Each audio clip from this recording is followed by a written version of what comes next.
জয় মাতা দি। নমস্কার বন্ধুরা, আজ চলেছি বৈষ্ণোদেবী দর্শনে। আমরা উঠে পড়েছি হাওড়া দিল্লি রাজধানী 2 টায়ার এসিতে। কিছুক্ষণ বাদেই খাবার এসে গেল, স্ন্যাক্স। এই খাবারগুলো আমার খুব একটা চলে না, তো এই চিড়েটুকু আমি খেতে পারবো। আর এদের চাও আমার খুব একটা ভালো লাগে না। গরম জলে নিজের চা নিয়ে এসেছি, সেই চা দিয়ে খেলাম। রাত্রিটুকু কেটে গেল। পরের দিন সকালে পৌঁছে গেছি দিল্লিতে আমাদের বুক করা রয়েছে ওদের হোটেলের রিটায়ারিং রুম। 2টো রুম আমাদের নেওয়া হয়েছে।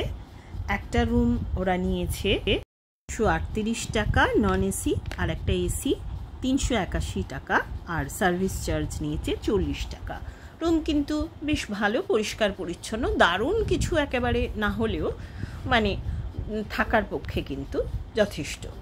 আমরা ওখানে ড্রেস চেঞ্জ করে স্নান টান করে খাবার ঘরে মানে ওদের লাউঞ্জে চলে এলাম, যেটা এক্সিকিউটিভ লাউঞ্জে খেতে। 400 টাকা ভেজিটেরিয়ান বাফে আর 500 টাকা নন ভেজ বাফে।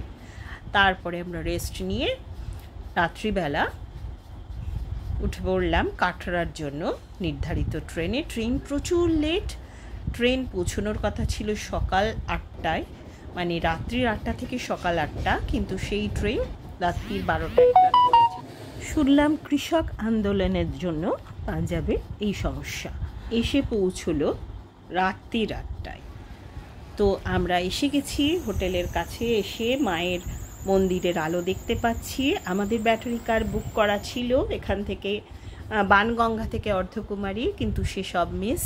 যাই হোক, আমরা যে হোটেল ঈশান আমাদের আগে থেকে বুক করা ছিল, সেখানে একটা ঘর ওরা আমাদের দিয়েছিল ফ্রেশ হওয়ার জন্য। সেই রুমের ভাড়া ওরা নিয়েছে 600 টাকা শুধু ফ্রেশ হওয়ার জন্য। কিছুক্ষণের জন্য ফ্রেশ হয়ে স্নান টান করে আমরা খাবার ঘরে চলে এলাম। খেয়ে দিয়ে আমরা এই যে পুরো আমাদের দল রেডি। আমরা দলে আমি, আমার হাজব্যান্ড, বাবান, সুমেধা, নিতুদার ফ্যামিলি, ছেলে মিসেস আর নিতুদার 2 বন্ধু পত্নী, মোট 11 জন। আমাদের কারো ব্যাটারি কার অর্ধকুমারী পর্যন্ত, কারো হেলিকপ্টার সব বুক করা ছিল সকালের, কিন্তু কিছুই পাওয়া যাবে না। বানগঙ্গায় যাই কি ব্যবস্থা হয়। আর আমি হাঁটছি,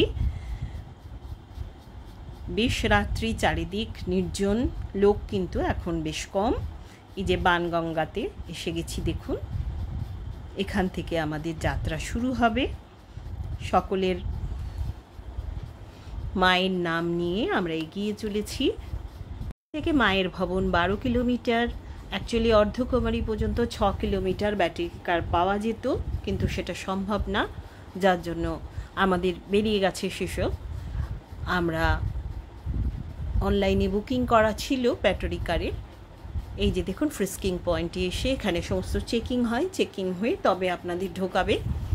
আমরা ক্রমশ এগিয়ে যাচ্ছি পনির উদ্দেশ্যে। দেখা যাক।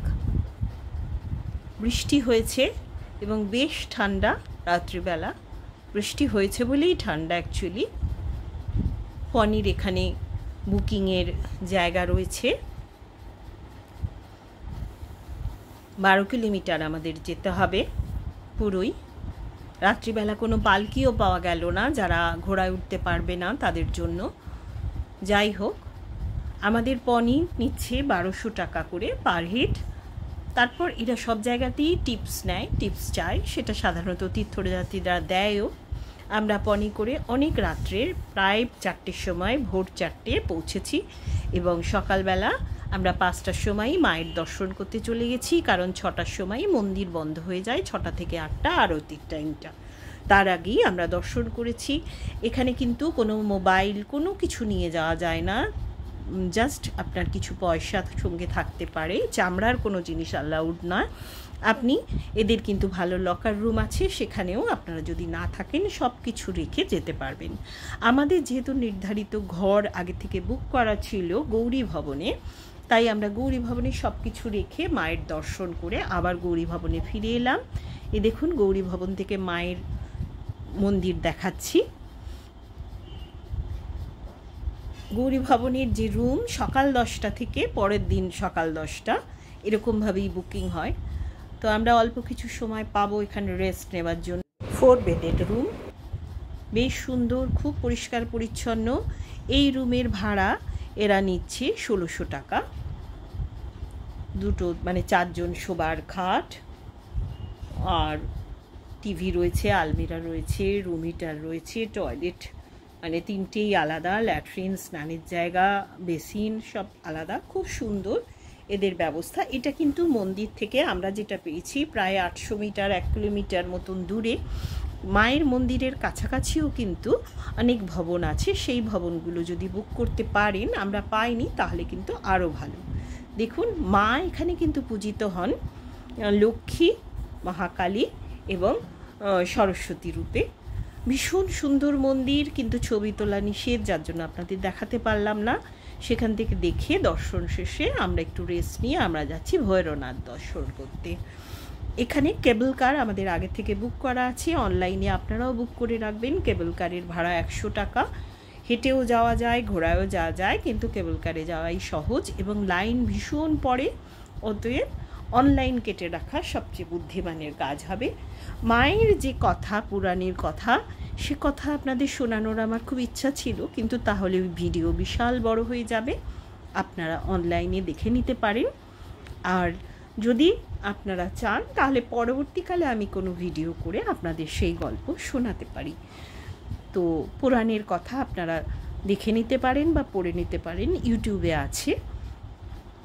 দেখুন মায়া ভৈরবনাথ দর্শন করলাম, সেখানেও ছবি তোলা নিষেধ। দর্শন করে আমরা আবার ফিরে আসার জন্য আমরা লাইনে দাঁড়িয়েছি। উপর থেকে মায়ের মন্দির দেখা যাচ্ছে, অপূর্ব সুন্দর মায়ের মূর্তি, এবং মায়ের কাছে যা প্রার্থনা করা হয় তাই পাওয়া যায়। তো সেই ভরসায়, সেই আশায়, সেই একটা আমাদের প্রার্থনা নিয়েই আমরা এসেছি। আমরা ক্রমশ ফিরে যাচ্ছি। এখানকার প্রকৃতিও খুব সুন্দর।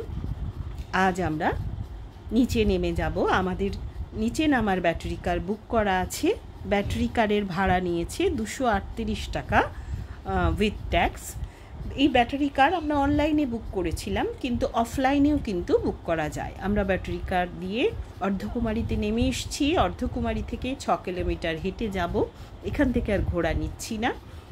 পালকিও পাওয়া যায়, কিন্তু পালকির সংখ্যা কিন্তু কম, ঘোড়ার সংখ্যা মোটামুটি ভালোই আছে। কিন্তু যাওয়ার সময় ঘোড়ায় খুব এক্সস্টন হয়েছে। এই দেখুন পালকিতে যাচ্ছে লোকে। আর এই বাচ্চাদের নিয়ে যাওয়ার জন্য এরকম প্র্যামও আছে। হেঁটে প্রচুর লোক যাচ্ছে। আমরা ফিরে আসছি। রাস্তা কিন্তু খুব ভালো, পুরো রাস্তাটাই ছাউনি আছে, প্রায় অল্প কিছু জায়গায় ছাউনি নেই। আসতে কোনো কষ্ট সেরকম হচ্ছে না। ধীরে ধীরে আমরা নেমে যাচ্ছি ওপর থেকে বিভিন্ন দৃশ্য দেখতে দেখতে। আসার সময় দেখলাম অনেকগুলো জায়গাতেই এরকম ঢোল নিয়ে কিছু লোক বাজাচ্ছে এবং তারা তাদের কিছু অর্থ লোকে দিচ্ছে, আমিও দিলাম। হোটেলে, আমাদের হোটেলে নেমে চলে এলাম। ঈশান, দেখুন হোটেল ঈশান। হোটেলটি বেশ ভালো। আমার হাজব্যান্ড তো পশুপ্রেমী, এতদিনই সবাই জেনে গেছেন। এখানে একটি ছোট বাদরছানাকে তিনি তার কেনা কলা একটা দিয়েছে। সে প্রথমে ভয় পাচ্ছিল, কিন্তু তারপর সে দেখছি খুব সুন্দর করে সেটা খাচ্ছে। যাই হোক, হোটেলে চলে এসেছি। আমার বারান্দা থেকে মায়ের মন্দির দেখা যাচ্ছে, সেখান থেকে সত্যি চোখ ফেরাতে পারছি না। বন্ধুরা, আমার এই ভিডিওটা ভালো লাগলে একটা লাইক দেবেন, একটু শেয়ার করবেন, আর সাবস্ক্রাইব বাটনটা একটু প্রেস করবেন, তাহলে আমার উৎসাহ হবে। দেখুন হোটেল ঈশানে আমাদের এই ঘর। এই ঘর এরা নিয়েছে 1500 টাকা। যথেষ্ট পরিষ্কার পরিচ্ছন্ন এবং সব রকম সুবিধা কিন্তু এদের রয়েছে। বেশ পরিষ্কার পরিচ্ছন্ন দেখছি হোটেলটি। আর হোটেলের এই ব্যালকানি থেকে আমার যে রুমটা পড়েছে, একদম মন্দির দেখা যাচ্ছে। এই ঘরের জানলা থেকেও দেখা যাচ্ছে। বাথরুমও কিন্তু এদের বেশ সুন্দর, যেটা খুব মানে প্রয়োজনীয় আর কি, বাথরুম আর বিছানা পরিষ্কার থাকা। আজকের দিনটা আমরা এখানে থেকে যাব, কালকে আবার আমরা এখান থেকে চলে যাব। দেখুন সন্ধেবেলার মায়ের মন্দির আলোয় আলোকিত। আমি তো সত্যি কথা বলতে কি ওদিক থেকে মুখ ফেরাতেই পারছি না।